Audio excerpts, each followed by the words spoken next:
History of the Christian Trinity, Jesus' Divinity, and the Council of Nicaea simplified. Origins. The ancient Egyptians had a profound influence on ancient religions, especially ones that formed near the Mediterranean and the Fertile Crescent.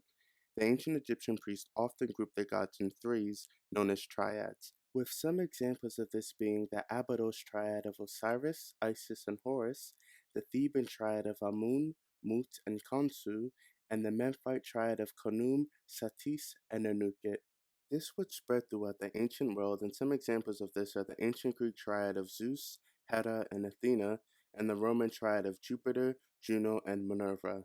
It is important to note that these civilizations had a lot more than three gods, but a lot of them would group them into threes, and the grouping of three gods would be the primary gods of worship in a city or a region. Early Christianity. Judaism, being one of the first monotheistic religions, had no concept of the Trinity as we saw in the ancient world and in modern day Christianity. The Jews believed that there is only one supreme deity, and that is Yahweh, and no one is of equal status.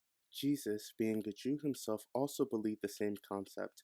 Throughout his ministry and preaching, Jesus himself never claimed to be equal to God or that him and God are the same being. However, he does say that he is the Son of God. It is written that Jesus also said that God is greater than him and he is only here to do his Father's will, which would imply that he is subservient to God, whom he also calls his Father. Many of the other gospel books say that Jesus only became divine once he was either resurrected and returned to heaven or once he was baptized, meaning he wasn't always of a divine nature since birth. After his death, practically all of Jesus' followers were Jews who came from a true monotheistic background. Thus, the idea of the Trinity was not present in their beliefs, with the Trinity being completely absent from the New Testament. So, where does the Christian Trinity come from? Foreign influences. The first mention of Jesus potentially being God, or at least equal to the Father, is found in the Gospel of John, which was the last Gospel written, and it was written in Greek about 60 years after the death of Jesus in Ephesus, which was a city in the Roman-controlled but Greek-speaking region of Anatolia. Greek thinkers at the time began to refine Plato's concepts into what they referred to as the three substances, which was the supreme God or the One, from which came mind or thought, and a spirit or soul. In their thinking, all three were different divine substances or aspects of the same supreme God that were distinct yet unified as one. Another thing to note is that in the Greco-Roman world at the time, connections were being made about Jesus being of divine origin. A divine being did not necessarily mean the equivalent of a chief creator god, but a deity of a not fully human but more holy background. From this moment, though, there grew a division over the divinity of Jesus, and it continued to grow when more non-Jews and Gentiles began to convert to Christianity and saw Jesus as God, as that was more similar to their polytheistic background that they came from, a polytheistic background that likely grouped and worshipped divine beings in three. Then two distinct threads of Christianity split and developed separately, one true to the plain and simple teachings of Jesus, and the other increasingly influenced with pagan thought and practices adopted from the Greco-Roman world that surrounded them.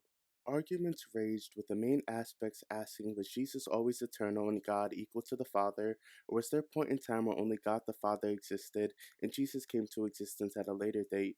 And if Jesus is God and Yahweh the Father was also God, then how could Christianity be monotheistic and still come from the same Abrahamic lineage using the Jewish Bible in their teachings, with multiple beings being God? Council of Nicaea. By the time Constantine becomes Emperor of Rome, unrest engulfs the Christian Church in the Greek eastern half of the empire.